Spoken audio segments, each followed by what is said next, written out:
Alright, we just got done covering the Star Wars shiznaz. I want to finish the stuff that we were supposed to be covering last night. I just lost my train of thought. Anyways, let's get to more serious stuff. I want to get this out of the way before, I forget. Let's just get right in it.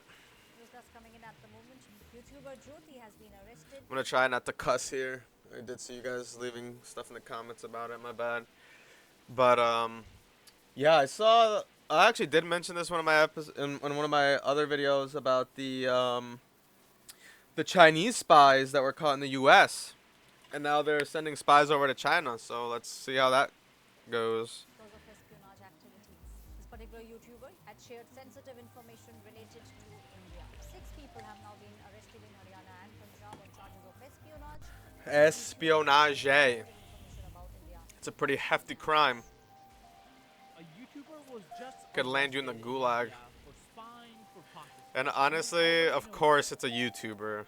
The CCP is working very closely with Pakistan to make sure that Pakistan The doesn't CCP win is? this war. In fact, now we have evidence that a lot of misinformation in this war originated from China. The goal of this Oh, of course. Why misinformation wouldn't is it? simple. Let the world know that Pakistan's The winning CCP war is known and liars. doing so by using Chinese weapons. CCP wanted The to Timu increase weps? sales for the Chinese The defense Timu industry, weapons? and they were willing to lie to achieve that goal. But now truth is coming out and Pakistani spies are getting caught. Yeah, and that's another thing, too. I want to thank you guys for the love and support. And, like, at the end of the day, these videos got nothing to do with me. So I'm not really putting this out because, I'm not really putting this out because I want to put it out. I'm putting it out because I feel like it's the right thing to do. Like there's just so much misinformation going around, and everybody having like an agenda-driven, thing. I just want to put out the truth, or at least what I'm seeing. And I'm just, giving my opinion on it. Obviously, no, not everyone's gonna like or feel the same way that I am, but that doesn't mean that we can't all just get along here. But one thing that everyone is overlooking in this instance is that there are thousands of Chinese And also, I'm also trying to put out other, stuff that people. How do I put this? So, like,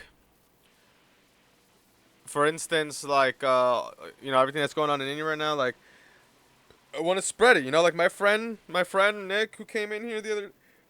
Oh man, I keep burping. Oh, there we go. My friend Nick, who came in here the other day. He didn't know nothing about it, and I kind of like put him on. I told him what was going on. That's another thing. I also want to like inform people who don't know what's going on. Spread it to whoever needs to see it. Maybe these videos, alert people to what's going on in their area, whatever it may be.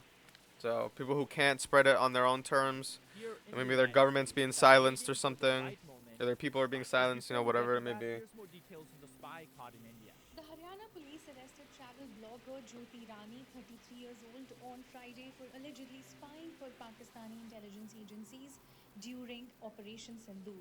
Rani, who has a YouTube channel called Travel with Joe with over 3,77,000 subscribers and an Instagram account with over 1,32,000 followers, was taken into custody. Why are they fucking giving us her viewer count? Like her subs. Dude, I don't care how many subs she has. The fact is that she's a YouTuber and she's a spy. That's all we care about. She was found sharing sensitive information. She only got 42,000 likes. Pakistan High Commission. Whoa, was that a fucking penis right next to her? She was found sharing sensitive information with an official. What the fuck is this? Oh man, I'm not supposed to be cursing, but like, holy, what the hell is this? You can't literally tell me this does not look like a dick. Literally a dick jizzing. What is going on? The Pakistan High Commission in Delhi, the police said. Yesterday, based on the inputs that If somebody knows what that is, tell me what that is, please. Cause what the hell is that? we arrested Yoti, daughter of Harish Kumar, under the official secret act and BNS 152. Harold and We have Kumar go to White received Castle. some suspicious things after we recovered the mobile and laptop. We have taken her on 5-day remand, and Ooh. further investigation is on. She was in continuous contact with a Pakistani citizen. In March and April, Rani had uploaded videos and reels of her trip to Pakistan. According to the police, she allegedly disclosed in her preliminary interrogation that she had gone to Pakistan High Commission for getting her visitor visa in 2023. It was then that she allegedly came into contact with a Pakistan High Commission official in New Delhi named Ehsanur Rahim alias Danish. She allegedly shared the In New official's Delhi. phone number with the police and said that she remained in touch with him. Rani got her visa in 2023 and Oh man, I'm honestly not gonna be surprised if she ends up dead. And I'm not saying that I wish that on her because I don't. What I'm saying is, you were just caught being a spy and assuming that you are a spy. If you are a spy and now you're snitching on all these people, oh yeah, they're 100% gonna come and find you. subsequently traveled to Pakistan twice, the police said. This is where I want to bring something to your guys' attention. You have to be careful as to where you get your information from. Now, I have I was already telling my mom talked earlier. about CCP bots a lot, but that's not what I'm talking about right now. This is about CCP money. CCP has a $30 billion propaganda budget, and they are now straight out. They have a 30 billion prosecuting propaganda budget, but they don't have any against budget to China take care of their or own to people. stop That's crazy. criticizing them. In fact, we have gotten offers like these too. Here's the email on your screen we just got recently, an offer to work with Tencent. In reality, this was Tencent. a bribe that was framed as a sponsor. Tencent is a huge Chinese company, but they have a very small footprint here in the United States. They mostly engage in the video game field, and as you I was can about to see, say, isn't our Tencent like a channel has video game nothing thing? to do about video games, but they were willing to sponsor us because the math was simple. They were hoping They were to trying kill us, to and they were hoping silence we would him. Stop criticizing CCP. Xi Jinping They were is fine trying to as stop a freedom of boss speech. tried to downvote the videos, and companies try to bribe YouTubers who are criticizing and exposing the truth. So if you guys can do me a huge favor and hit that like and subscribe button, because Yeah, we hit that don't like have and millions subscribe, or billions guys. of dollars like the Chinese Communist Party. All we have is your support, and that's what keeps us going. Now let's get back to the Indian spy arrest. The most insane part of this story was the fact that someone on Twitter actually called out this YouTuber, warning Indian agencies, Indian intelligence agency, to look out for what she was doing. As you guys can see from the tweet on I'm not gonna lie, this is kind of funny, because this is literally like on some Hassan Hamas Piker shit. Like, dude, you're literally out here actually like supporting terrorism. And I'm not even gonna repeat myself again. So long story short, you're just glazing terrorists and condoning and supporting them, and actively wishing for the destruction and the downfall of the very country that you are a resident and citizen in. And you're confused why TSA is stopping you. Maybe because you've probably been radicalized and they don't know what you could be up to. And maybe because you couldn't, just maybe, crazy thought, just maybe. Maybe you're so radicalized that maybe they suspect that you could be swindled into being like, some type of threat. Maybe you love the Houthis so much that you actually allowed the Houthis to convince you to strap on a bomb and fucking go onto a plane. Damn it, I did it again. I'm sorry. And go on a flippin' plane. Damn, I need an editor so I could, edit that out. your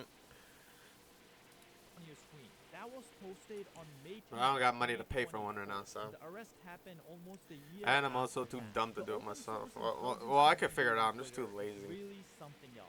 Just a few months ago, in a video covering the Russia-Ukraine war, we talked about how some Twitter account posted about Russia using fiber optic cables for their drones. But Russia only had one factory in their whole country that was producing these fiber optic cables. One This information was posted by factor. some random account on Twitter with exact coordinates of that fiber optic factory. Well, just a few What the- weeks after that tweet, Ukrainian armed forces destroyed that fiber optic factory. As that famous saying goes, 90% of the intelligence is already out there. Intelligence officers just have to find it. But the other side of this question is, what That's do true. these other countries get when hiring YouTubers as a spy? And now with all Here this are some AI and examples stuff, of it's what gonna be they so do. fast. Number one, to find YouTubers it. can shape public opinion by promoting peace narratives, downplaying Pakistan's role in terror attacks, or glorifying cross-border friendships. Now, this is important because CCP is doing this here right now in American universities, and we'll get into that in just a second. Oh But first, man, let's they're go actually through gonna all talk of about it. these. That's crazy. Number two, filming sensitive locations,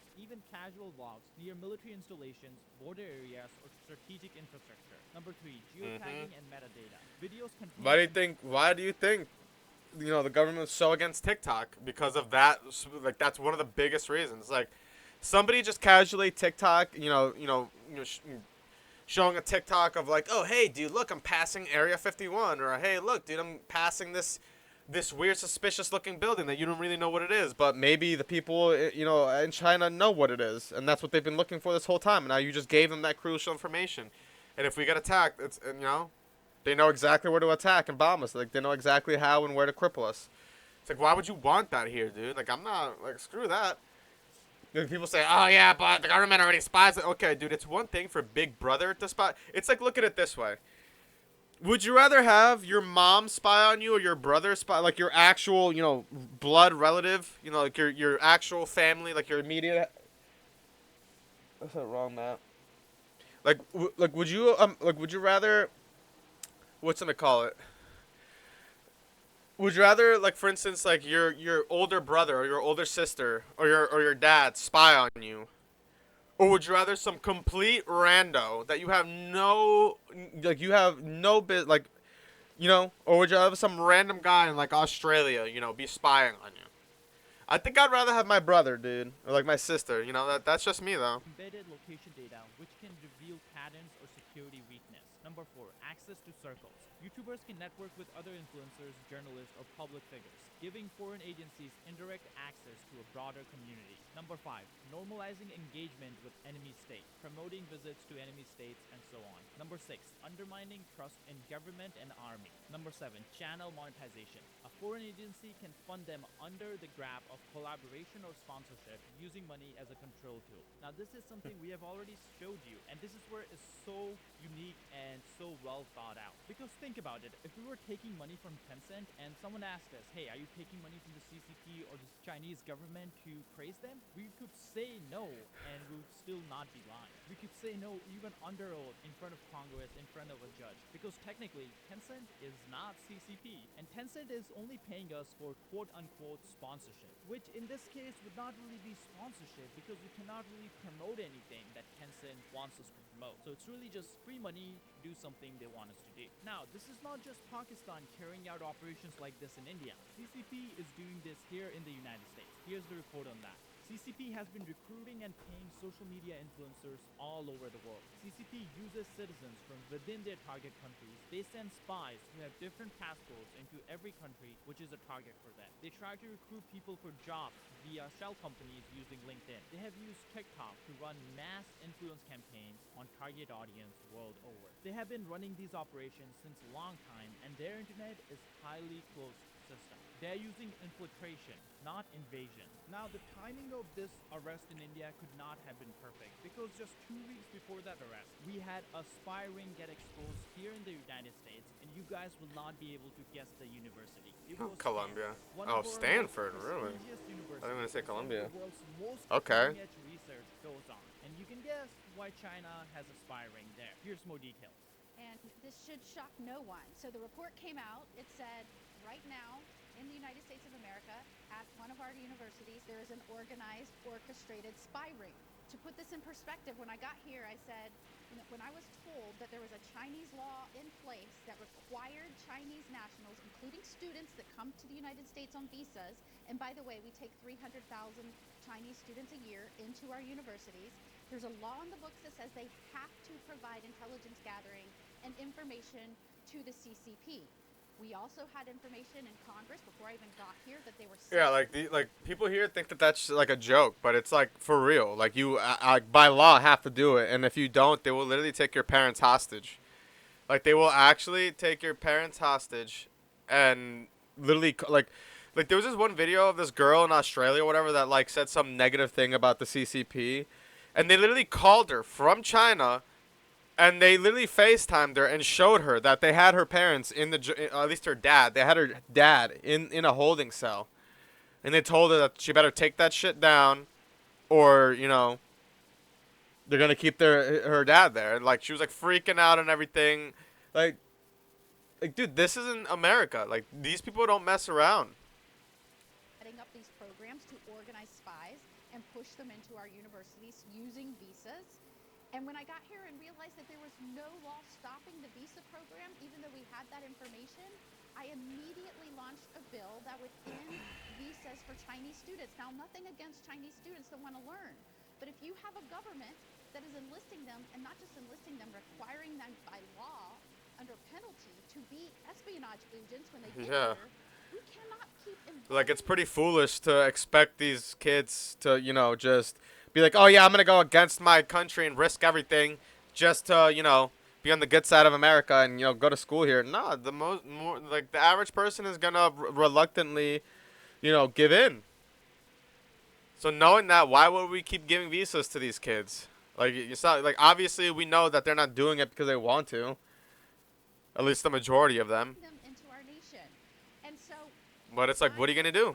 over the last few years, we have found Chinese students with drones, cameras on our military bases, Yeah. stealing information at our universities, and nothing has been done. So when this report came out 2 days ago, I was not surprised because we launched this bill and we've been advocating and trying to get someone's attention that there were spy rings here right now. Now, hopefully, we will see some action. Some not only by the accione. university that's been informed of this, where their students saying it's happening, but by the government to do an investigation. Now, even before we get into the details of this story, I want to point something out. In the vast majority of these cases, the Chinese students who are actually spying for the CCP actually have no other choice. Think about it. Yeah, exactly what I said. That's exactly what I just said. Like, it's literally not like these people have a choice. And the majority of them don't want to do that. And I'm pretty sure the majority of them who are coming here to study is because they want to get the hell out of China. They want to leave the CCP behind. But, their laws make it so, it's basically like the Chinese have like an extended, not the Chinese, the CCP have like an extended leash on them. That's what I'm saying. The majority of the people in China hate the CCP and they don't like them just as much as we don't. That's why I always reiterate when I say fuck China, I'm saying fuck the CCP. That's what I actually mean. I don't mean fuck China as in all of them and the people. Because the people, if anything, the Chinese people are the ones suffering the most from the CCP's bullshiza.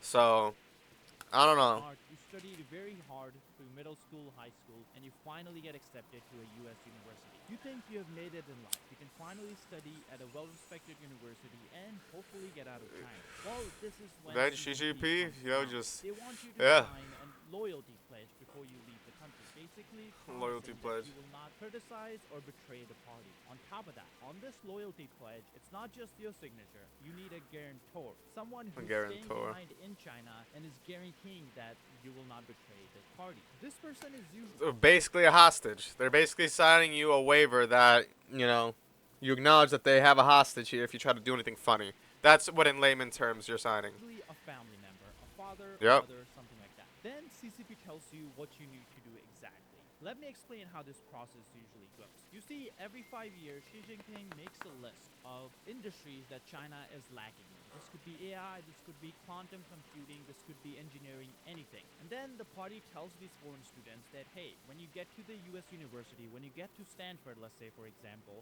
you need to take on research positions that relate to these industries. Then, once you have a research position, you need to send everything you can find back to China. That way China can catch up in this industry. Again, Yeah, either way, literal what these spying, students are doing espionage. is not legal. But they also don't have a choice. Think about if you were forced to pick between your family and sending over some research documents. What would you do? I think vast majority of us can empathize with the position these students are in. But this is also a big... And this is low-key why this is low-key why you never see any like foreign students in China. This is why the whole world is turning against China, and this is why there's so many tariffs on China, and they're getting screwed over because they're like it's done, dude. We're done taking this nonsense. You think you could infiltrate us and it's honky dory, but if we even try to infiltrate you, it's like, yo, World War III. Like, nah, dude, screw that noise. Like, why do you think there's such little American, like, if barely any foreign students in China? Because they know what they're doing, dude. They know that, they're spying on other nations with their students, so they fear other nations spying on them with their students. big issue for the United States and China US ain't national slick, security. dude. Clearly, something needs to be done. But the reason we have had Yep. no action on this issue so far is because anytime someone tries to bring up this issue, they get hit with the good old racism card. and Yep. this is happening at Stanford right now. Literally. In 2022, an initiative was started at Stanford campus to prevent Chinese espionage. And guess what happened? The initiative was bombarded by accusations of racial profiling, and it was disbanded because of it. This is exactly why I'm being as clear as I can be. Vast majority of the time, students are not willing actors, but at the end of the day, the information they are stealing is directly hurting the United States, Yeah. helping an adversary catch up with our technological research. So something needs to be done, and CCP is using Yeah, the 100%. racial profiling angle to shut down any investigation into this. And this isn't just limited to students and universities. This is happening at military bases, NATO bases, and even our research facilities. We have out of Los Alamos what they call the Ah, Club. yes, We've Los had Alamos. 116 ethnic Chinese who have worked with classified clearances on critical technologies who have gone back to China. And we have been able to identify some of the areas, including nuclear submarines and Of weapon course. systems that they've worked course. on back in China, because they publish on it. And so we've been able to track everything that they've worked on. Is this illegal? No. They say, I want to go back to China. China's recognizing their citizenship and go back to it. Technically, should they be taking back the classified knowledge and using that in the development of China's, in this case, military weapon systems? No. they Absolutely shouldn't be. not. But we're paralyzed as a bureaucracy in doing anything about Yeah, it. because have a we similar care more situation about in grandstanding Canada. and virtual 2 signaling. dozen Canadian pilots, military pilots, have been in China training the Chinese PLA Air Force. I mean, training in NATO combat tactics. So we don't have case law that says, hey, that's against the law. We know you're getting $300,000 a year, but you can't do that. So situations like this come up all the time. Now, Yeah. of course, And then we're let's not confused forget why China feels like they could do that whatever they Chinese want. spy was working directly under New York governor and taking money from the CCP, buying houses, buying condos, $1 million condos in New York City and in Hawaii. We covered this Hawaii. in Bro, but here's a quick recap. A scandal rocks New York as news has come out that there's been a Chinese agent influencing New York's Oh, I actually politics for saw a this. decade. Yeah, the girl. Former aide to New York Governor Kathy Hochul, Linda Sun, has been arrested and charged with acting as a Chinese agent during her time in government. The goal of the agent was to push CCP agendas to block relations between the U.S. and Taiwan. An unsealed copy of the indictment revealed she was charged with violating and conspiring to violate the foreign agent's registration. Like, if they're already in our government, dude. Alien smuggling and money laundering conspiracy. Sun's husband, Chris Ho, was also arrested on money laundering conspiracy, conspiracy to commit bank fraud, and misusing. Like everybody says, oh, we're controlled by Israel. Oh, Israel controls the United. Dude, screw that noise. China freaking controls the United States. Like, we literally have caught Chinese spies. What is what? Everybody's so focused, but I don't know. I feel like China is low key using the whole is low key using Israel as like a scapegoat. So then that way, nobody catches what they're doing. At least that's my tinfoil hat. Means of identification. Prosecutors on the case allege that Sun used her role in government to push Chinese agenda by blocking Like, meetings I wouldn't be surprised. during her time under Governor Andrew Cuomo. Using her influence in speechwriting, she is also accused of steering messaging away from criticism of Beijing's persecution of Uyghur Muslims. Although the 65-page indictment against the couple is looking scary, the two pleaded not guilty, with their attorney describing the charges as perplexing. Bonds have been set at $1.5 million for Sun, and Who's was set at $500,000, with instructions for the two not to travel beyond New York City, Long Island, Maine, and New Hampshire. Okay, so first we're going to Oh take a my deeper gosh, she look at lives the in my case state. against God Sun damn to it. explore the accusations that Sun's attorneys have called perplexing. Sun is accused of violating the Foreign Agents Registration Act by failing to register as a foreign agent with the Attorney General. One of Sun's biggest missions was to block relations between New York Yeah, and of course. Taiwan. Sun would do this by blocking Taiwan's I'm saying, like, people are so, it's like the whole thing with, like Jeffrey Epstein, and then when the whole situation with the banks, they were basically using Jeffrey Epstein and, like, glorifying it, not glorifying, but, like, blowing it up in the news more than it should have been blowing up. And then all the stuff about the banks that was happening, all the shady stuff with the banks at that time that was happening. I don't really know what was going on. I just remember that stuff with banks was happening, and it was like super serious. And I think one of the banks was caught, like, actually, I think TD was caught, like, helping money laundering with, like, gangs and shit. And they were actually caught by the government, and we were the ones paying for it with all the freaking overdraft fees and everything. Stuff like that. Like, I feel like this is one of those situations where like they're overusing and overblowing the information between Palestine and Israel and trying to make it seem like, you know, and pushing the narrative that like Israel controls the United States and blah blah, when in reality the one who's actually controlling probably that whole situation as well, and probably instigated that situation, you know, probably they probably had their grubby fingers tied to that too, like the ones pretending to be on some Palpatine stuff. China, and nobody's really talking about it because everybody's too focused on the Palestine shit, and nobody's really like focusing on the fact that we have literally caught and found Chinese spies in our government influencing actual actions, caught red-handed. But then everybody's still blaming it on Israel, right? So it's like, I don't know, man.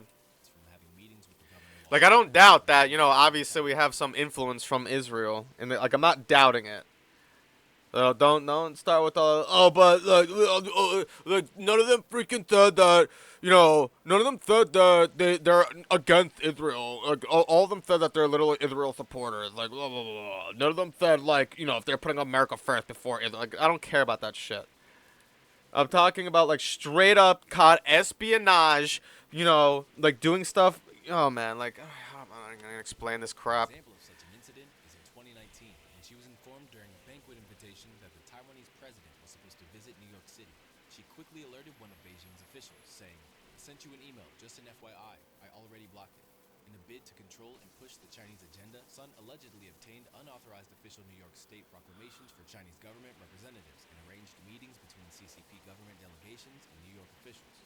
In addition to all this, prosecutors also said that Sun and Hu operated more than 80 different messaging accounts, including a WeChat message in which Sun is quoted telling a Chinese official, "I've done many things to make the relationship flourish." On top of all of her political antics, Sun and her husband Hu are also facing money laundering charges. Prosecutors allege that proceeds from their scheme were used to purchase a $4.1 million property in Manhasset, New York, a $2.1 million condominium in Honolulu, and a 2024 Ferrari. Her husband has also supposedly laundered funds through bank accounts in a relative's name while illegally using a relative's driver's license image.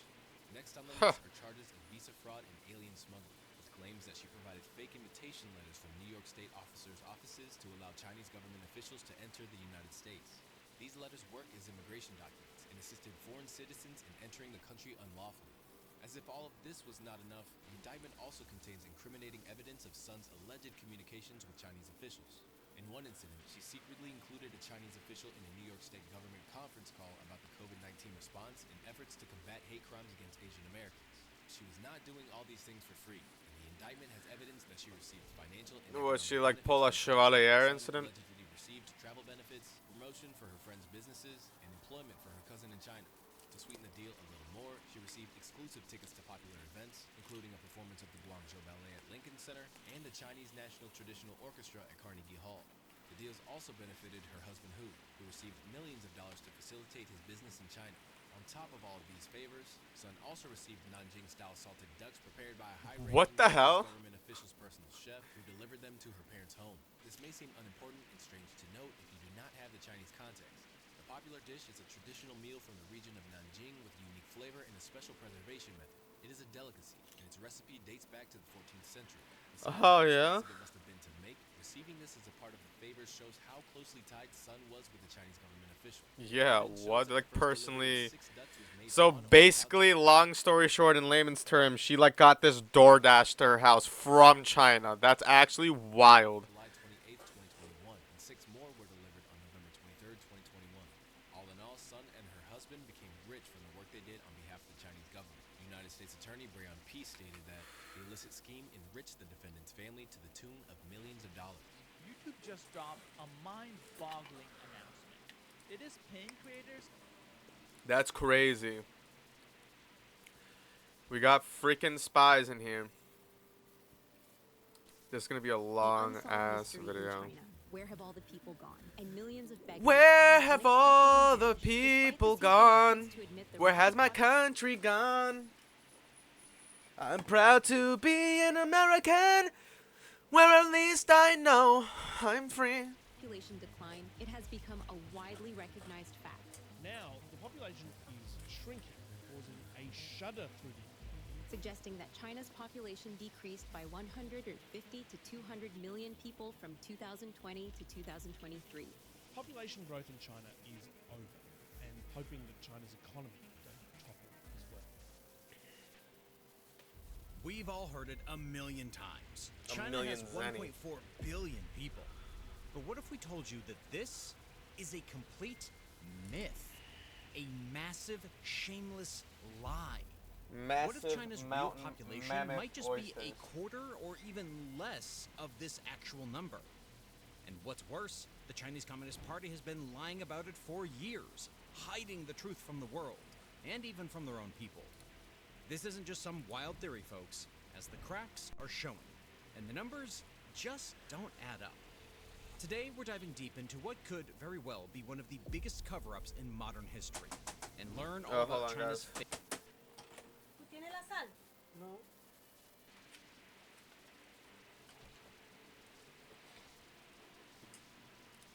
population, the CCP's dirtiest secret, and what it could mean for the future laundry. of the world's so-called Wow, rising I don't know why my mom thought I had the salt. So brace yourself, because what you're about to hear is going to change everything hell? you thought you knew about China. Okay, so before we get into You know nothing! let's get a bit familiar with China's demographic history and start by rewinding things by a few decades. Going back to In the future. 1950, China emerged from decades of devastating conflict. First, the brutal Japanese invasion during the Second World War, followed by a long and bloody civil war. Though battered, the country was now united under Mao Zedong's new communist regime, with a population of around 550 million. Mao's early policies were aimed at stabilizing society, tackling internal conflicts, boosting agricultural production, and expanding basic healthcare and sanitation across the nation. Naturally, with peace restored and basic health programs introduced, death rates dropped significantly. Meanwhile, Mao himself was a staunch pro-nationalist and believed that more people meant more strength, especially given China's vast territory and all the advantages of a large human capital. As a result, China's population began to grow at an unprecedented pace. And by the end of the 1950s, the number had risen to approximately 660 million. He then launched an economic campaign they actually called the Great went up Leap pretty fast. Forward to rapidly transform China from an Great agrarian leap. That was more like a into like an a industrial launch. powerhouse, basically overnight. However, massive the campaign launch. led to disastrous consequences. Poor farming practices, fake production reports, and mismanagement caused a total collapse of agriculture, leading to one of the deadliest famines in human history. Consequently, between 1959 and 1962, an estimated 15 to 45 million people died. While population growth slowed for a few years, the overall trend remained upward due to China's large population base. Fearing weakness after the famine, Mao once again encouraged large families. To boost birth rates, he restricted access to birth control and abortion, making contraceptives hard to find. Families were even rewarded for having more children, with rural families getting extra land, and urban families receiving better housing and food supplies.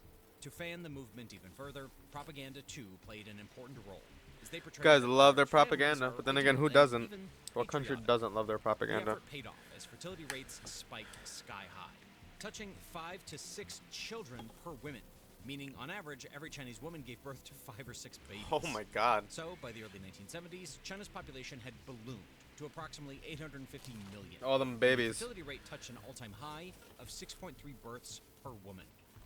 Now, I do have a serious disclaimer about this whole video. This is a sensitive topic for the CCP, and that's why mainstream media doesn't really talk about it. Actually, not a lot of people talk about this. So, if you can please hit that like and subscribe button down below to help out the video, it really makes a difference. Especially since YouTube tends to favor mainstream content and doesn't always push sensitive videos, particularly those critical of the CCP. Remember, even a single like can go a long way in helping get this truth out. Okay, now let's get on with the video. However, by the 1970s, both domestic and international voices began to warn about the dangers of unchecked population growth. Yeah, Overpopulation was it's increasingly exactly what being a Thanos was saying, you know? Resources are finite. You can only have so many people here. You can only birth more people and then have your food and supply stay the same type of deal without it being a problem. At a certain point you have to start, producing more. Like the population situation is only good if it keeps going up, if the supply chain is also going up. Like for like, each baby, it keeps going up and up type of deal. Not like, let's keep having more babies, but let's not worry about resources. Particularly in less developed countries like China, where this population was growing at an alarming rate of 20 million people annually. To put this into perspective, this number is roughly equivalent to adding the entire population of New York every year. And by the way, when we say New York, it's not New York City, but the entire New York. state. Not to mention the fact that the CCP runs a centrally planned communist economy under which the state controls all means of production. And the government sets priorities and emphasizes on economic development. In other words, the government decides what goods and services to produce, how much to produce, and how to distribute them, hence giving them complete control over the mobilization of resources. Now, imagine getting all these new people food, housing, and services, and on top of that, allocating them jobs every year. It's not a piece of cake, is it? So as the population surged, so did the concerns about food security, housing, healthcare, and overall social stability. The CCP started recognizing that this exponential growth was not only making it increasingly difficult to provide for the population's needs, but it was also hindering economic development. Despite the growing criticism from a few leaders of the CCP, Mao paid no heed to such forewarnings. Yeah, he didn't give a Any crap. news about overpopulation was heavily censored. But as Mao's influence began to diminish, leaders such as Deng Xiaoping, Zhou Enlai, and Li Qianyan began to build modern scientific institutions for controlling China's population. The first major policy shift occurred in the early 1970s under the CCP's Later, Longer, Fewer campaign, which encouraged Later, families longer, to fewer. marry later, keep ample gaps between their children, and have fewer offspring overall. This policy marked the beginning of a more cautious approach to population growth. However, the real turning point came after Mao's death in 1976 and under the leadership of Deng Xiaoping. For Deng and his contemporaries, China's population was not only a problem of quantity, but also one of quality. At the time, most of the population was rural and uneducated, and Deng sought to transform China's population into one that was urban and highly skilled. Deng Xiaoping worried that China's massive population would consume the fruits of economic growth and leave the country lagging behind other major nations. Keeping this in mind, the new government started promoting free birth control, education, contraceptives, and increasing access to abortion and sterilization services. While China saw a moderate decrease in the birth rate and an increase in contraceptive usage, leaders worried that these measures were just not enough. So, in 1979, the CCP adopted the controversial one-child policy, which was designed to the one-child protect population growth by limiting most families to just one child. To enforce this, the government took pretty extreme measures, including mandatory contraception implants for women after their first child. If families violated the one-child rule and had a second child, the parents were faced with heavy fines, loss of employment, and sometimes even forced abortions and sterilizations. In Damn, some that cases, sucks. the Some on CCP also Attack made on sure that the Titan second and child stuff. was left unregistered, making it impossible for them to access healthcare, education, or legal employment. This led to the phenomenon of invisible children, with estimates suggesting that as many as 13 million of these children are still alive today. It's also important to mention Jeez. that the one-child policy was not uniformly applied. While the central government imposed strict regulations, local governments had the authority to make their own decisions, leading to dissimilarities across the country. In rural areas, for instance, families with a daughter were often allowed to have a second child, and some regions even allowed families to have more children based on financial hardship or ethnicity. Ethnic minorities, I would such as assume those so. in Tibet, were also exempt from the one-child rule entirely.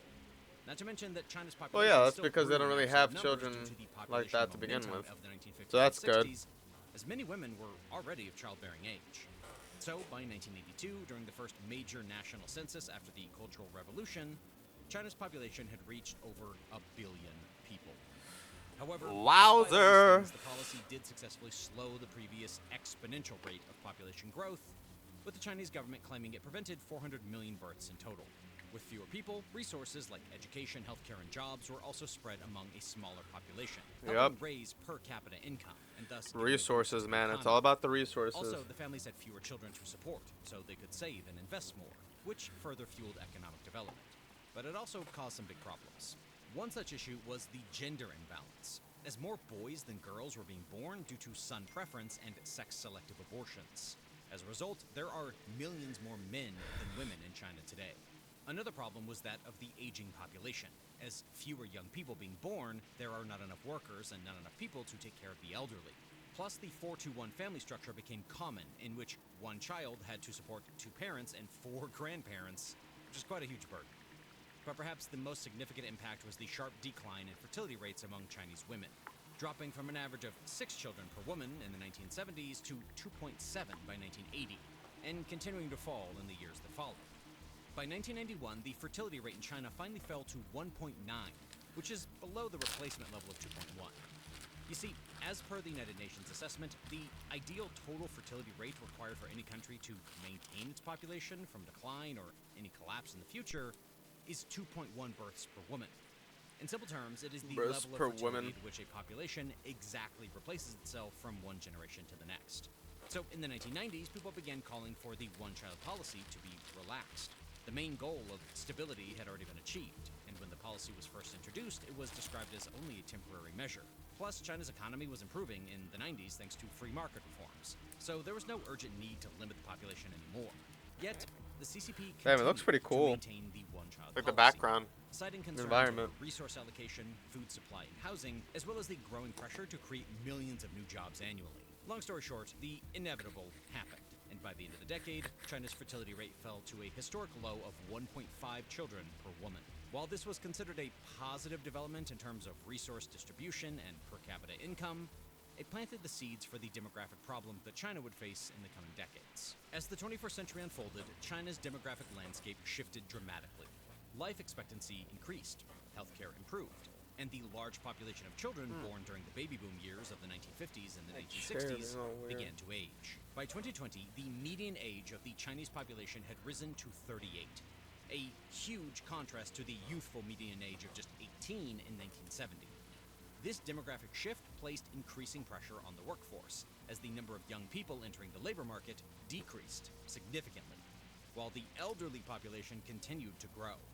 Realizing their fault, the CCP relaxed its one-child policy. Oh, to now, allow yeah. couples where at least one parent was an only child to have 2 children.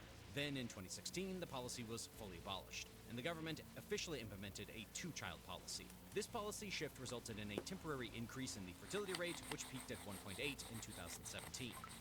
However, this brief rebound in births proved unsustainable, and by 2018, the fertility rate had fallen back down to 1.5, and it continued to decline over the next few years. In a desperate bid to reverse the population decline, China lifted all restrictions on family size in 2021, allowing families to have up to 3 children. Yet the fertility Up rate to continued 3 to worsen, children, dropping you to hear that? 1.18. Can't even in choose how many 2023. kids you want. The COVID-19 pandemic further worsened the problem, with fewer people choosing to start families due to economic uncertainty, rising costs like these of guys living, and never shifting learn, man. societal values. In 2022, China recorded its first population decline in 6 decades. By next year, the population shrunk further, and India overtook China as the world's most populous country. Good. Today, China may have the second largest population of 1.4 billion people, but it's rapidly aging, with a growing number of elderly citizens dependent on a shrinking workforce. The reasons behind China's demographic decline are many and complex. While government policies played a significant role in curbing population growth, other factors, such as economic pressures, changing social norms, and rising cost of child rearing, have also contributed to the decisions of many young people to delay or forego having children altogether. The country now faces a challenging future, which is a shrinking, aging population. I mean, to be fair, why would you want to have kids, though? Especially in a place like China, where, you know, your government doesn't even care about you. They care more about sticking their grubby fingers in, like, everybody else's business instead of taking care of their own citizens. Like, if you even say anything, it's like martial law, you know, it's like... Why would you want to have kids there? Especially, why would you want to have kids in a country that is really telling you how many kids you can and cannot have? I don't think anybody would want that. I think their youth are starting to realize that. I think they're starting to actually want the freedoms that America has, you know? Like, dude, if I want to have 10 kids, then I'm going to have 10 kids. If I want to have no kids, then I don't want no kids. You're like, who are you to tell me how many kids I can and cannot have? Growth and support the aging demographic. But that's not the only demographic crisis China is dealing with. And this is where things get truly controversial. Believe it or not, there's growing evidence that China may be hiding a massive population secret, one that the CCP has been trying to bury for years. While the world has long accepted the official claim that China has a population of around 1.4 billion, some experts and independent researchers suggest the real number could be far lower, perhaps only half or even a quarter of the actual number. Yes, that's correct. All the while we bought into the myth of an unstoppable Chinese superpower, the CCP was busy faking their numbers, forging reports, and silencing the truth. According to these claims, they've been remarkably successful in manipulating data and deceiving the world into believing in this inflated population. The reality is that due to decades of the brutal one-child policy and falling birth rates, China's population never actually reached 1.4 billion. Secondly, the CCP has covered up the actual death toll from COVID-19. Of course they have. I mean, they're the ones who China lost started hundreds it. of millions of people And they're still trying to blame us years for it. due Like, to what? the pandemic. But can we really take these claims at face value? Are there any facts Absolutely backing not. this up? If so, Absolutely then why not. is the CCP doing this? It's time to take a closer What do you look mean, why? and uncover what's really going on. According to the official narrative, the Chinese government, through its National Bureau of Statistics, claims the country's population stands at around 1.4 billion. But let's not forget that this information comes solely from the Chinese government, and no independent body has ever confirmed this. The reason? Bro, no, it's like probably Because like a literally quarter of no one that. else is allowed to. To get to the bottom of this truth, we need to take a two-step approach. First, we need to determine China's true population before the pandemic. Second, we need to uncover the real death toll from COVID-19. If you look at China's official reports, they claim a total population of 1.42 billion at the end of 2019, which is right before the pandemic began. However, several demographers, independent researchers, and studies have challenged this figure. So let's examine You're a some of the liar! findings and see what the data really suggests. According to a study conducted by Russian experts, China's real population just before the pandemic may have been between 500 and 800 million, which is far lower than the official figure of 1.42 billion. The researchers noted that in 1945, under nationalist rule, China's population was around 490 million. Nationalist Since rule. then, the country experienced several devastating events, like the Great Leap Forward, which triggered a catastrophic famine, the Cultural Revolution, which led to widespread deaths and persecution, and later the one-child policy, which severely limited population growth. Considering the scale of these events, the researchers argue that the population jump to 1.4 billion is just not possible. Other Russian analysts also looked at the official data for the urban population in every Chinese city and county and found only about 280 million people living in cities. Using the usual urban to rural population ratio of 1 to 1, they've estimated China's total population to be around 560 million. Even accounting for China's unique circumstances, Damn, these so experts it's in the conclude millions. They population haven't even should reached the likely not B, exceed the 800 big million B. pre-pandemic. Similarly, Japanese scholars conducted their own research using edible salt consumption as an indicator of Edible population. salt consumption. And their numbers, too, were far less than the official 1.4 billion. The reasons behind this were simple. We all know that salt is a basic part of cooking and is used by almost everyone. Since it doesn't go bad quickly, it can be tracked in large amounts and is also easy to measure on a national level through production and sales. Pretty data. smart, actually. I If would we have know how never much thought to use a salt. country uses, and also how much salt a typical person eats, we can estimate how many people there are. Now, according to a World Health Organization report, most people in China consume too much salt, and on average it's 9.3 grams per day. Oh, So using China's MSG. total salt consumption and Uncle 9.3 Roger. grams as an average, they estimated China's population before the pandemic to be between 800 and 900 million, which is, again, far lower than the 1.42 billion claimed by the Chinese government. While these are some of the studies we could get our hands on, some other methods and logical reasons also prove how the CCP has been lying about this exaggerated population for decades. One such way is by looking into China's birth data. China's official birth statistics have also long been questioned, with strong evidence suggesting that they are often exaggerating or even falsified. It's well known that there's a big black market for birth certificates. Oh, would in have China, known. They're driven by lying. high demand. Could have guessed. During the one-child and two-child policies, the certificates were often sold to register additional children as if they were the firstborn. This allowed the families to bypass penalties and fines imposed for violating the one-child or two-child policies. But now, people buy If these you need to help certificates them for a whole bypass different laws, reason maybe you altogether. shouldn't have As those per laws to Dr. Yi begin with, Fuxian, dummy. who is a leading expert on China's demographic data, there are over 20 social benefits linked to birth registration in China. And families are using the black market to buy a second birth certificate online to gain these financial benefits. Another reason to use these certificates is to create multiple IDs. In return, these extra IDs help them avoid taxes, buy more property, and commit fraud. You see where this is going, right? If one person has multiple IDs in the system, Of course. it's clear that it What will happens when you have a artificially terrible inflate system, you have to population keep making numbers. loopholes. Local governments also have a financial incentive to inflate population data. The more people they claim to have, We have the plenty more of that funding here, they too. receive from the central government. This system encourages schools, hospitals, and public institutions to report fake numbers in order to secure additional resources. For instance, schools exaggerate student enrollment figures to get more funding for infrastructure, teaching staff, or other services. This lack of accountability has led to a widespread culture of falsifying birth and population data across various levels of government. Oh, there's The result is lying, not only man. an inflated population count, but also a distortion of the country's true demographic picture, which helps maintain the illusion of rapid growth and success, all while securing more money and more resources. One way to get closer to the real number of births is by looking at how many newborns receive the BCG vaccine, which is given to all babies in China to protect them from tuberculosis. It's mandatory and must be given within 24 hours of birth.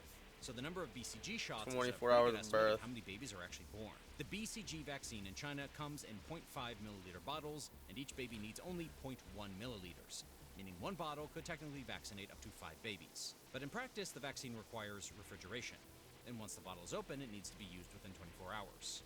For large maternity hospitals and cities with many daily births, each bottle can vaccinate 2 or 3 babies. However, 85% of China's Use population the same needle, I would lives in imagine, small or no. medium-sized cities and rural areas, where most hospitals may have only a few babies born each day. Since the vaccine must be used once opened, the experts estimate that on average in these areas, the vaccine only covers 1.2 to 1.5 babies per bottle. So, for the country as a whole, on average, that's about 1.35 babies per bottle. Using this method, researchers have compared the BCG vaccine used to official birth data. From 2008 to 2021, they found that the real number of births was much lower than what the government claimed. And not by a few million, but by about 58 million. Going further back, the experts claim that birth numbers have been overstated since around the early 1980s, when China introduced major economic reforms, including the one-child policy. From 1980 to 2008, there were possibly 120 million fake or overstated births. Combining that with the 58 million figure from 2008 to 2021, the total number of inflated births from the 1980s could be around 178 million. There might be some truth to this data, as interestingly enough, the CCP stopped publishing BCG vaccination data starting in 2022, likely because it gave away too much about real birth numbers. In another study, several experts and demographers also find it hard to believe that China's population grew from 1.1 Yeah, I did warn you billion guys in this video is gonna 1990 be to super 1.4 long. billion by 2020. Considering the country didn't experience significant immigration, they pointed out that unlike Western countries like the United States, Canada, or Australia, which actively attract immigrants to boost their population and economies, China has no large-scale immigration policy. Despite the falling birth rates, these Western No, because countries they don't really have let somewhat anybody in to maintained or begin even with. grown their populations, with immigration as one of the key factors in their demographic stability. For example, the U.S. admits over 1 million immigrants annually. Canada relies on immigration for nearly 80% of its population growth. Other European Jesus. countries like Germany and the UK have also turned to immigration to offset aging populations. China, by contrast, does not receive immigrants on any meaningful scale. Yeah. In fact, it's one of the most difficult countries in the world for foreigners to settle in permanently. Yeah. The country offers very few paths to citizenship, and even long-term residency is rare and tightly controlled. Culturally and politically, also China has never viewed immigration as a solution to demographic decline. Moreover, there is very little public or governmental support for large-scale immigration, and the language, legal, and social barriers are also quite high. Most foreign workers or students in China are only there temporarily, and are not allowed to stay long-term or bring families with them permanently. Therefore, considering China's below replacement fertility rates and the absence of large-scale immigration, It's like they need it's help, hard to and understand then how the won't let population people could help have them. Increased 300 million between 1990 and 2020. But that's not the only argument we're looking at today. And the next one is far more convincing and groundbreaking. Another strong indicator that China has significantly inflated its population figures comes from comparison with India. When Ah, researchers analyzed yes. China's total population, fertility rate, and median India. age, alongside India's The over kryptonite of 30 China years, and that's from Pakistan. 1990 to 2020, the results were shocking. Take a look at this chart that shows the official figures of both the countries during the period. Let's start with the population first. According to official data, in 1990, China's population exceeded India's by about 283 million people. 30 years later, in 2020, China was still ahead, but only by around 28 million. So despite India's rapid population growth, it still hasn't overtaken China officially. Now, consider the fertility rate. Over those 30 years, India's average fertility rate was significantly higher, with almost 3 children per woman, while China's was just around 1.7.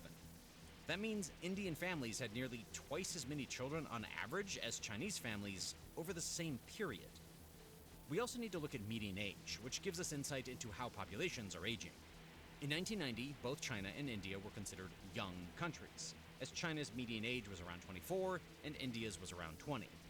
By 2020, China's median age had increased by 15 years, while India's rose by just 9. This shows that China has aged much more rapidly, which is consistent with a lower birth rate and slowing population growth. Now, here's where the math becomes impossible to ignore. Given that India consistently had a much higher fertility rate, Nah, I don't know how these 3 people be carrying this stuff on their heads, dude. It's pretty impressive, man. and has aged more slowly, it's mathematically impossible for China's population to still be larger than India's in 2020. Based on natural growth trends, India should have surpassed China well before that. So how is it possible for China to have such a low fertility rate, lack of immigration, and one-child policy to grow similarly to India? Even taking into account life expectancy does not explain things, as the life expectancy in China only rose by 10 years from 1990 to 2020. Only 10 while it years. rose higher in India by 12 years in the same period. Not Wow. to mention that the death rate in China is also a Extra lot 2 higher years, than huh? India due to high corruption, pollution, and suicides.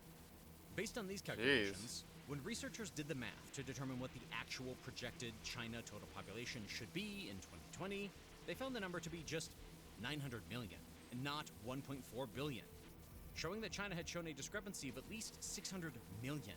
Yeah, we're So, all these while ghost on people. The surface, the official numbers All these might shadow look people. reasonable, the They're just force demographic math ghosts. tells a whole different story.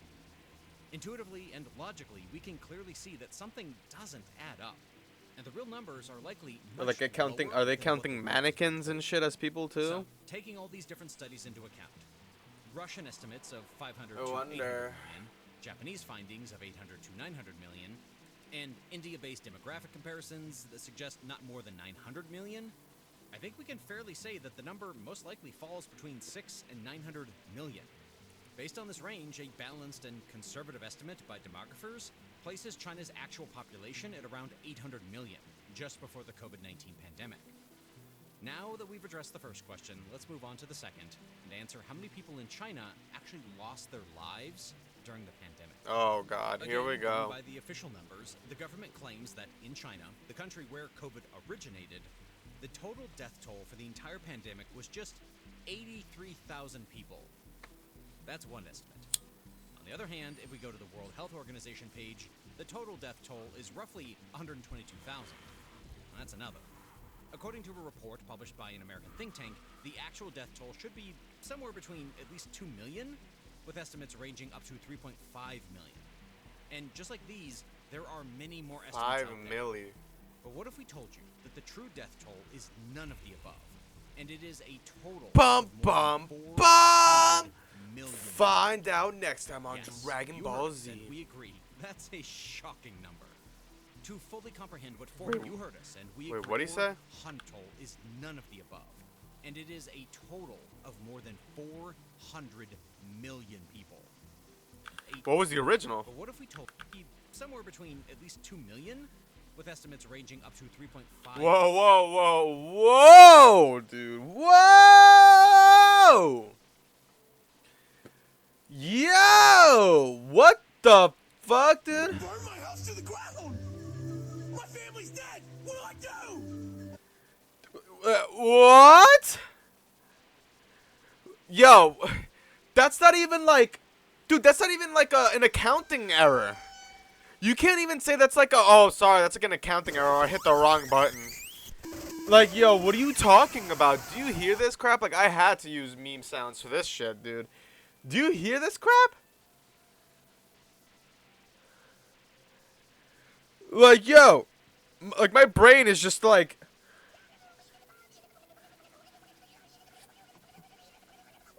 Dude, 2 million or 6, like, 2 to 5 million.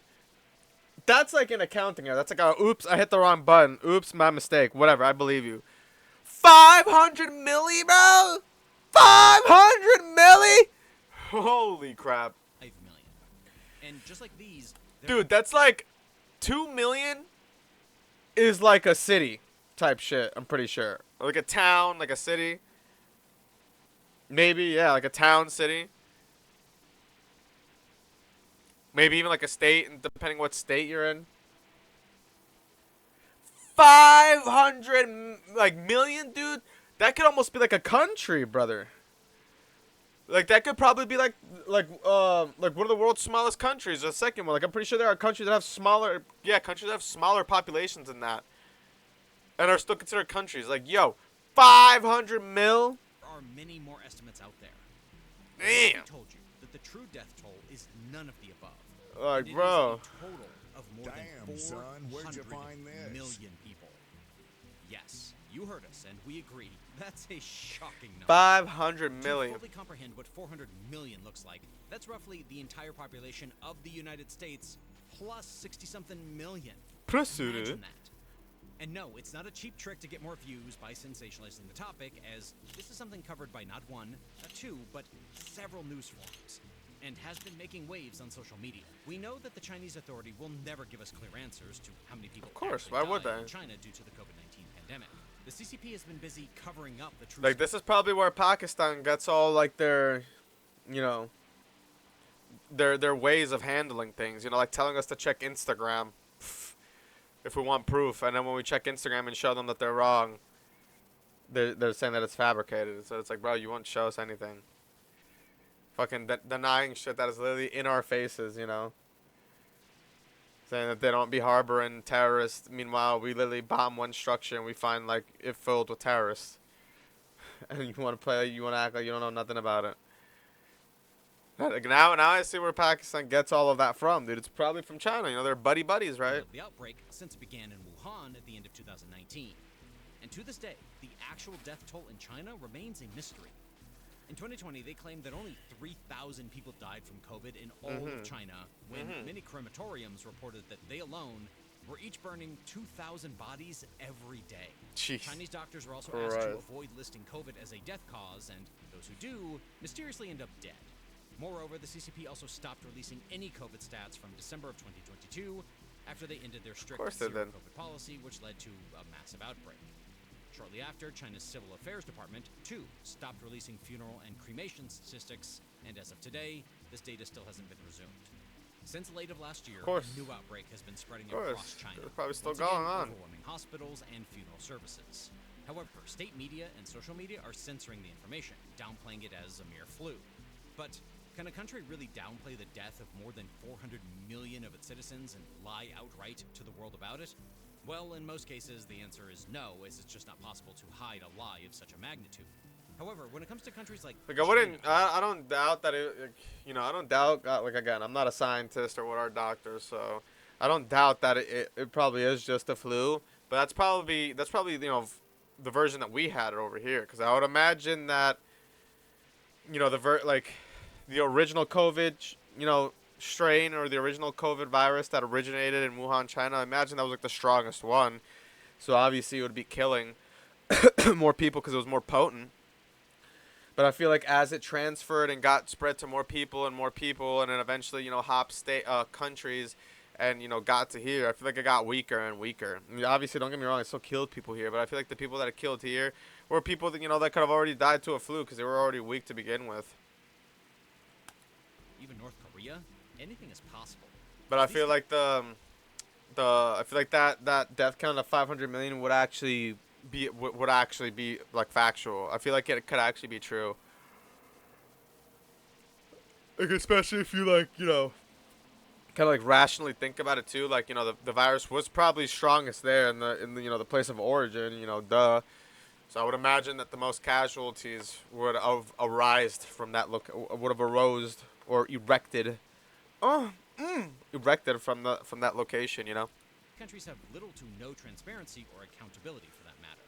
So perhaps the world may never be able to prove that China lost 400 million people during COVID.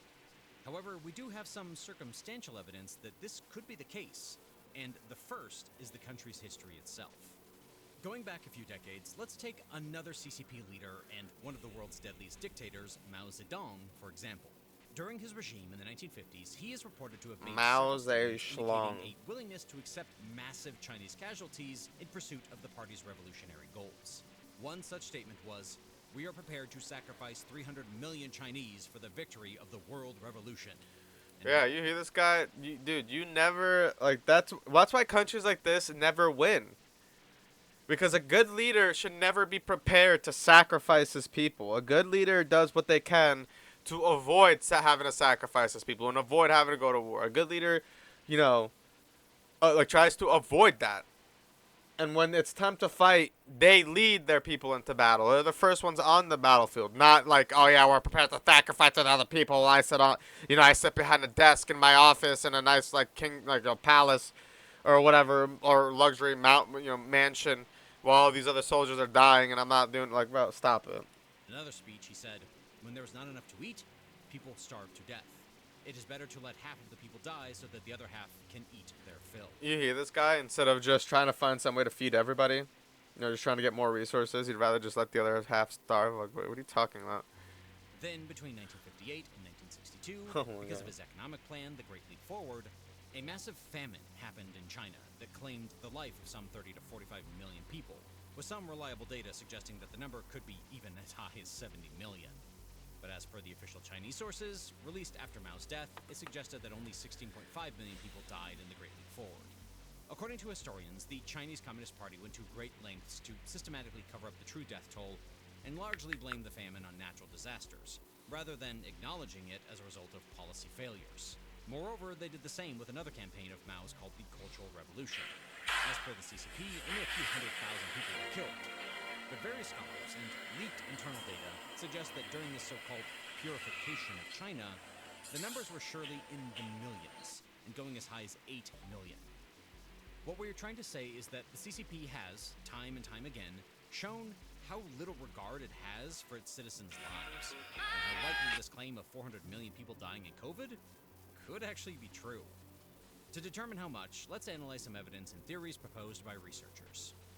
First, let's break down the numbers a bit.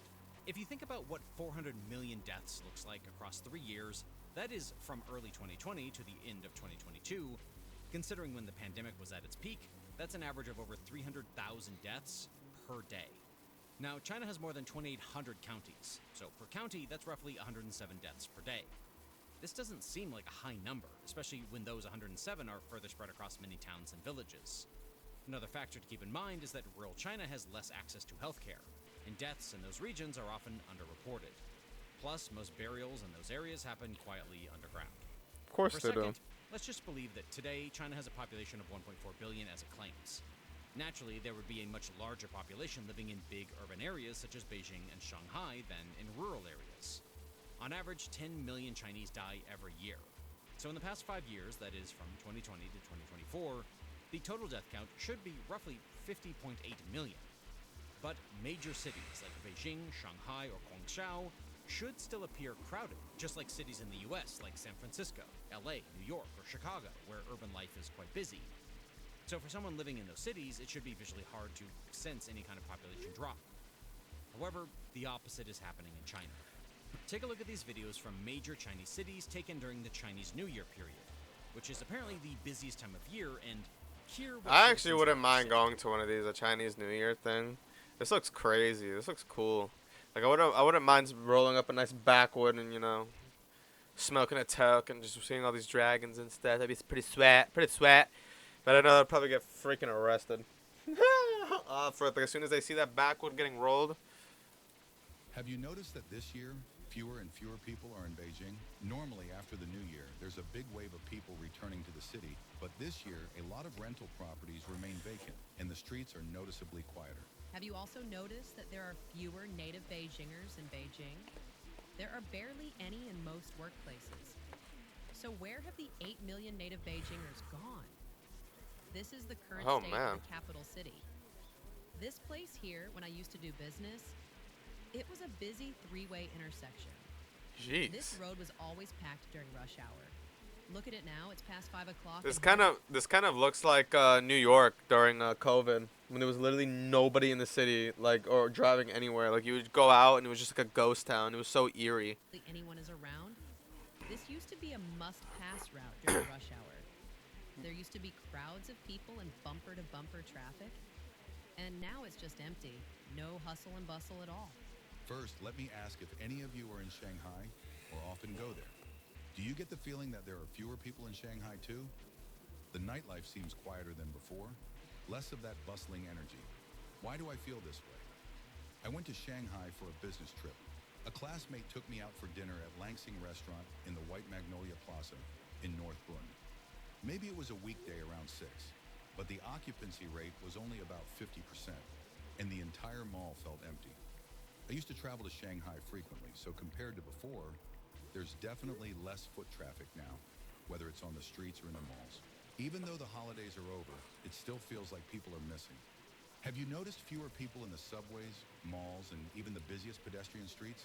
Maybe it's just my imagination, but I really feel like Shanghai's population has dropped. Look around. You can find seats anywhere. People are few and far between. Doesn't it seem like major cities like Guangzhou are the same? No one in the malls, on the streets. Everywhere seems empty. Can someone explain where all the people have gone? Have they all returned to their rural hometowns or moved somewhere else?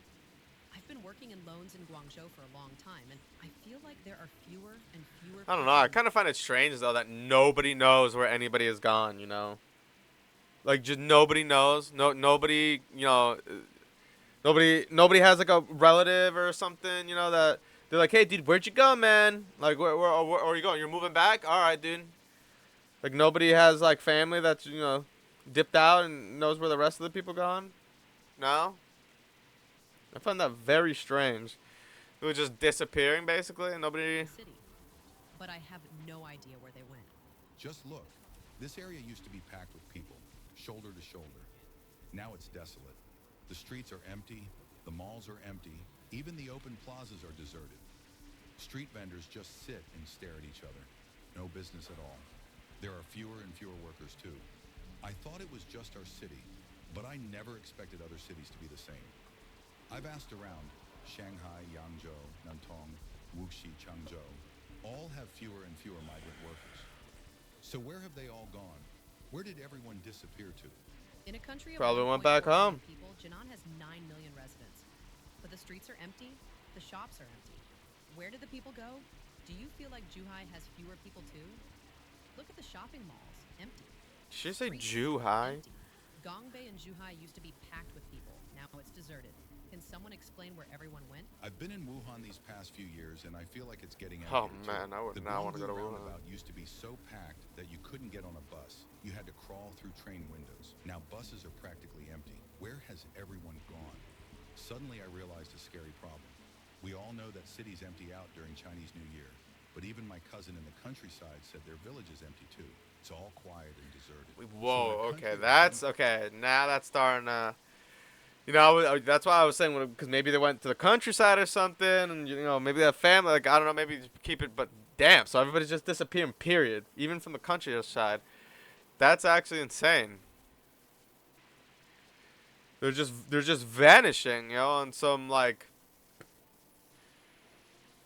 on some like sorry, Jimbo, you've been sent to the Shadow Realm. Sorry, Jimbo, looks like you're going to the Shadow Realm. My camera just 1.4 froze. billion people. Where is everyone?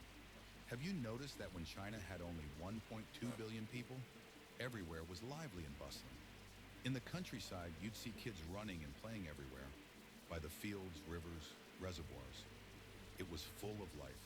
In the cities, malls, streets, food stalls, everywhere was crowded. During holidays, all tourist spots were overflowing with people. But now, with 1.4 billion people, everywhere feels deserted. There's no one in the countryside, only a few elderly people staying behind. Schools have closed down. Even county towns seem empty. Streets and malls alike. Second-tier cities are empty too. Apart from some tourist spots, most places have no people. Restaurants, malls, streets. That's pretty all quiet. creepy. Aside from a few cars during rush hour, you barely see anyone on the roads during normal hours.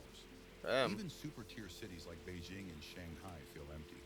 During During peak hours on subways and buses, you can still find seats, let alone the malls and streets, completely deserted. So, where did all the people go? As you can hear, despite the authorities' lowball figure on infections and deaths, and propaganda showing a Damn, prosperous so they society, actually just, many like, Chinese citizens have learned the truth simply by get deleted observing from what has happened COVID to or something? themselves, their family members, relatives, friends, and communities. Because No matter messed how up many as that times the sounds, CCP but that's claims what that they're only making it sound like. Like they 83,000 just, people like, died you know, in got COVID-19 folded. pandemic.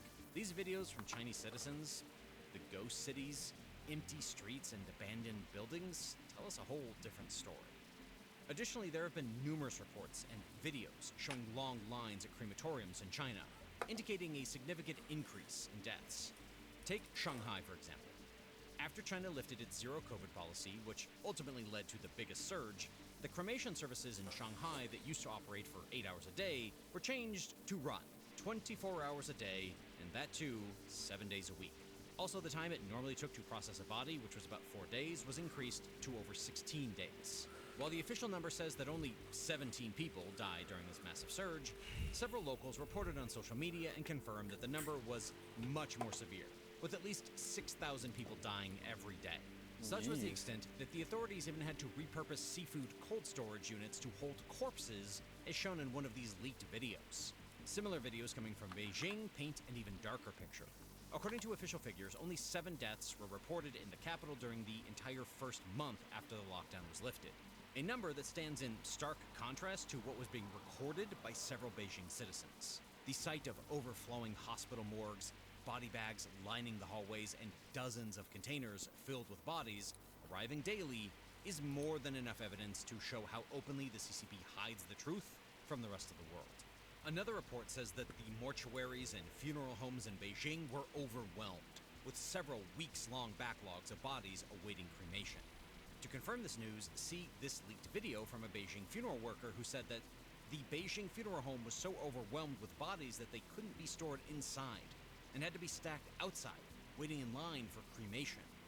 If you think this isn't enough evidence, there are Waiting plenty in of line satellite for images of cremation several is Chinese actually cities that insane. have captured the increased crowding at crematoriums and funeral homes amid the COVID surge after the CCP lifted severe pandemic restrictions. Reports on the internet also suggest that some crematoriums are burning multiple bodies at the same time in a single furnace, making it even more difficult to accurately estimate the number of deaths. Some Chinese citizens have even complained on social media that, due to the excessive workload, in some crematoriums the human bodies are not even thoroughly cremated, and the remains are discarded in the open. Another theory that proves why the CCP is lying about the total death toll comes from the drop in the numbers of mobile users during the early period of COVID. In the first 2 months of 2020, China's top 3 mobile carriers lost 21 million users. This raises questions about whether these losses were due to canceled double cell phone plans, registered users leaving, or possibly deaths from COVID. The CCP claimed that after this initial period, there would be a gain in registered users, but instead, there was a loss of an additional 5 million subscribers.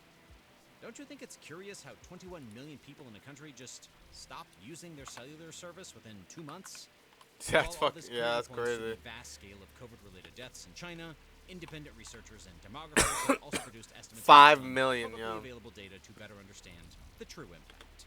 One such study was published by the Chinese newspaper Epoch Times, which analyzed data from the Chinese Ministry of Civil Affairs, looking specifically at the number of funeral workers and cremation furnaces. If you see this chart of the total number of employees, there's an evident decline in the number of funeral workers from 2015 to 2019. But after the pandemic, the number skyrocketed by 8% in 2020, then by 10% in 2021. It's no secret that China built thousands of new crematoriums during the pandemic, as even after working around the clock, they struggled to keep up with the overwhelming number of dead bodies. Now, if you see this chart, which shows the number of crematoriums increased during the same period, interestingly, it matches the same percentage. Of course it Take does. note that this So all these rise people in just total number disappeared of because they got, like, crematoriums literally indicates growing demand, turned to not cinders. just upgrades or replacements. In simple terms, this suggests that previous crematoriums were so maxed out that they had no choice but to build new ones to cope with the demand. The study further analyzes the cremation process, noting that it typically takes between 20 minutes to just over an hour for one cremation. By by taking a median time of 45 minutes and assuming that crematoriums operate for at least 15 hours a day. It's pretty crazy how these it people arrived at just an get all average these of numbers 20 and investigate cremations this per stuff. furnace each day. So with 6,619 cremation furnaces in China, the estimate for 2020 alone is around 48.4 million cremations. However, the Ministry of Civil Affairs also published that only 55.7% of deaths were cremated in the year. So, taking that into factor, the new total should be roughly 86.7 million deaths in 2020. In 2021, there were even more workers and furnaces added, suggesting the death toll above 92 million. Although no official 2022 data has been released, if the trend continued, deaths could have reached or surpassed 98 million, giving us a total of 277 million by the end of 2022. However, this doesn't include the explosion in cases late that year, which by far was the worst period of pandemic in China. To truly grasp the severity of this period, that is from December 2022 to early February of 2023, internal sources suggest that more people died during these few weeks than in the entire year of 2022 combined. Building on such findings, the study estimates that China's total COVID-related deaths from 2022 through early 2023 could be close to 360 million. And that figure doesn't even take into account deaths that occurred in 2019 before this was really all discovered, or the vast number of unrecorded fatalities in rural areas, or the increased efficiency achieved through methods like cremating multiple bodies at once, or using lightweight body bags instead of coffins. When all these factors are considered, the actual death toll might be closer to 400 million. It could still be rising.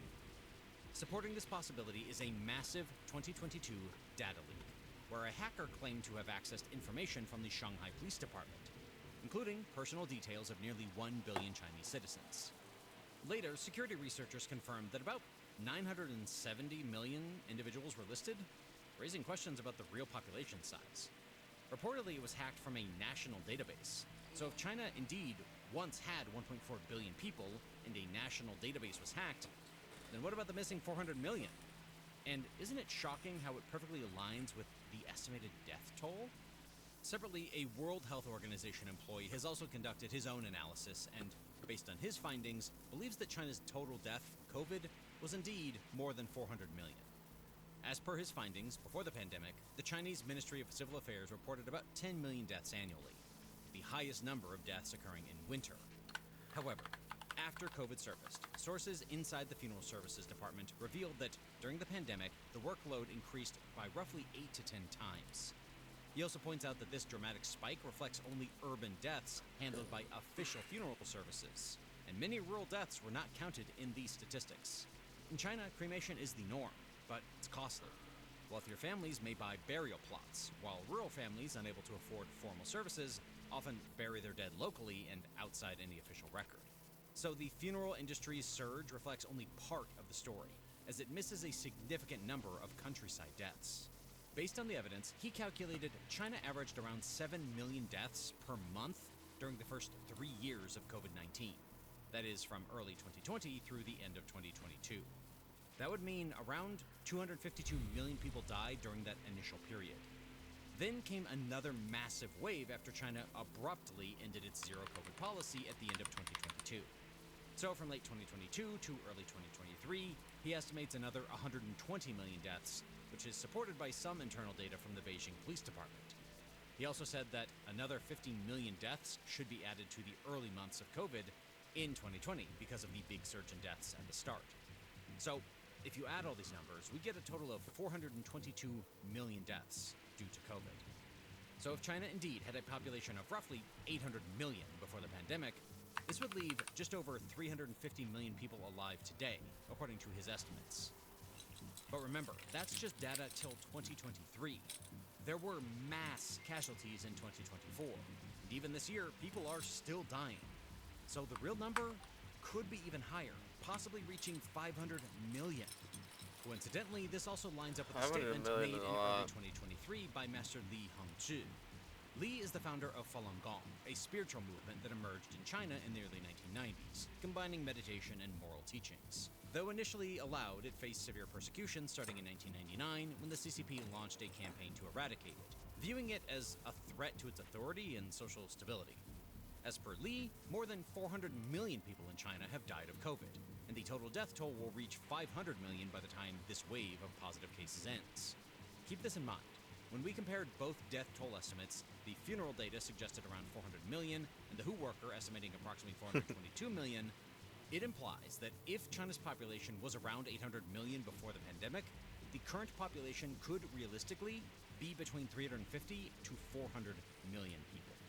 Of course, we cannot say this with utter conviction because, let's just be honest, whenever we hear the words China and data, it's always a case of smoke and mirrors because any data that comes out of China has always been considered highly unreliable.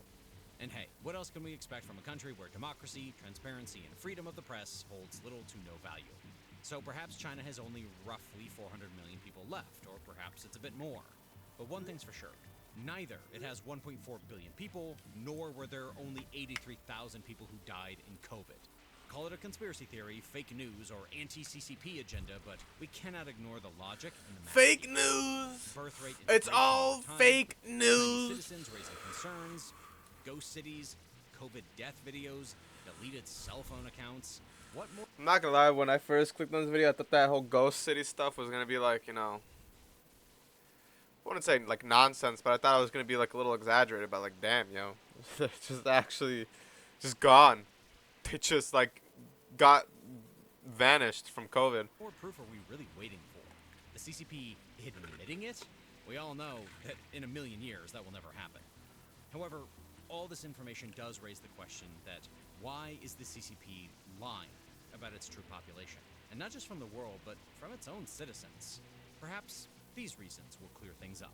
For the last 40 years, China's fast growth was powered by its huge working age population. These people helped build its factories, drive innovation, and boost the economy. But now, with fewer babies being born and more people getting older, China's workforce is shrinking, while the number of retirees needing government support is growing. This puts a big strain on healthcare, pensions, and the country's ability to stay productive. So if this news about China's real population numbers became widely known, it could shake confidence in China's economy, both at home and around the world. The CCP has long used the title of the world's most populous country and strategically operated it to promote the idea of a massive consumer market to attract foreign investment. So, once the genie's out of the bottle, investors might worry that China is past its prime. With fewer Dude, workers China has and been consumers past its to prime, drive and I think growth. they are already Foreign investment and currently pulling money shaduking out of their China's trousers pockets. with what To China's avoid been doing. panic and to keep the economy steady, the CCP has strong reasons to Why I hide think the so many information investors about have been China's leaving real China and like the population factories and situation. everything because of Another the reason why tariffs. the CCP doesn't want the world to know could be They don't really to want to protect tango with political image Trump. of the party. Since Deng Xiaoping's time, the CCP has tied its power to China's strong And honestly, I economic wouldn't growth either. and the dream of a great rejuvenation of the Chinese nation. President Xi Jinping has pushed this idea even harder, showing China as a rising superpower ready to overtake the United States. Admitting to a major population crisis would severely damage this story.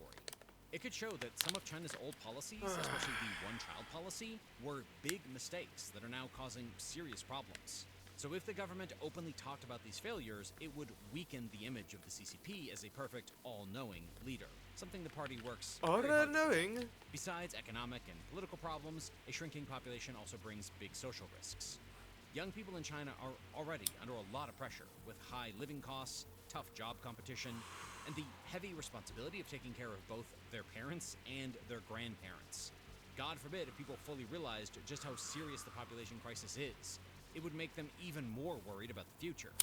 As we speak, daily riots are already happening in China because of the massive unemployment issues, and this revelation will only worsen the matter. Knowing the true population might also lead to fewer marriages and births, less spending, and even more protests 100%. or unrest, especially among frustrated People are young already people. protesting. What do you Something mean? the CCP wants to avoid at During all mass costs. riots. They Speaking protested of the avoiding, martial law I can tell thing. you there's one more thing that the CCP desperately wants to avoid, which is to give answers. I mean, think about it. Even after relaxing the one-child policy to allow 2 and then 3 children, birth rates have stayed low. Giving people money to have kids hasn't worked either. Young people say they don't want big families because of money problems, high education costs, and poor work-life balance. Yeah, On top of that, literally. a growing number of They're educated literally women all the are reasons choosing right not to on marry the or head. have children at all, no matter what incentives the government offers. So, with few real solutions, the CCP knows that openly admitting how serious the problem is would only make people expect answers. And right now, they don't have any. But perhaps the biggest reason is the word population itself. We all know that population isn't just about people. It's about Population perception. tutelation. So far as the equation goes, it's pretty simple. More people equals bigger economy equals more influence on the world stage. Besides, there's no denying the fact that China's global power somewhat depends on the belief that it has the largest, or now one of the largest, populations in the world. So as China competes with the United States and other world powers, they need to look strong.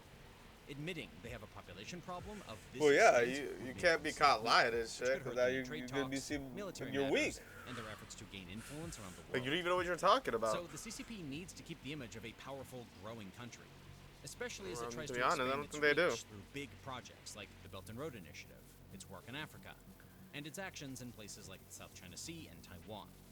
However, these are not the only implications that China would suffer if the real numbers are actually what the analysts claim. If China's real population is actually closer to 300 to 400 million instead of the claimed 1.4 billion, the impact on its economy would also be enormous. For years, many believed that China's massive domestic market could easily handle trade wars or drive future growth. But if the population is much smaller, that idea needs a serious rethink. Sure, a market of 400 million people is still large, but it's not nearly as powerful as a market of 1.4 billion. And a population size isn't the only factor that matters. Purchasing power, which is how much people can actually afford to spend, is just as important, if not more. We know that China's average income and disposable earnings are still much lower than those of the West and other developed countries. So, even if China really did have 1.4 billion people, the number of people who can spend like middle-class consumers is much smaller. But if the actual population is even less than that, the true size of the consumer market shrinks even further. In simple terms, if China has fewer people than it claims, and those people don't have much money to spend, then China can't depend on its own market to keep the economy strong, especially if trade with other countries gets disrupted, like during US tariffs or global conflicts. This means China's economy might be far weaker and more vulnerable to outside problems than most people think, especially if the government is overstating how big the population really is. So whether the true figure lies closer to 300 million, 400 million, or another number significantly below 1.4 billion, the core takeaway is the critical need for greater transparency and independent verification of China's demographic data. Until that happens, the question of what's really going on in China will continue. Yeah, they gotta get fact checked, yo. They need the Carfax to be brought down on them. Through this video, we presented all the numbers we could gather, and we do A whole lot of understand numbers, conclusion yo. is a tough pill to swallow. And if you got Nonetheless, through that, a you topic actually like stayed this through all this, holy surely crap. needs more discussion. Thanks for watching. Oh man, how long is this? Honestly, should I just keep going? At this point, just get it all out. Just get it all out! Let's see if there's a new vid. Latest wonder, yeah. Fuck it. Alright, yeah, I'll just turn that one to its own video. I will catch you guys in the next one. Hopefully you guys stayed through everything. If you did, I love you guys. Thanks for the support. Make sure you like, comment, subscribe. Check out Business Basics. They're awesome. And honestly, my final thoughts on this is like, I'm honestly pretty shocked. Like, I knew it was bad, but I didn't know it was like that bad. Like, people are just like gone, you know. They've been banished into the shadow realm, gone, hoodwinked, tiddlewinked, you know. But anyways, I'll catch you guys in the next video. Oh man.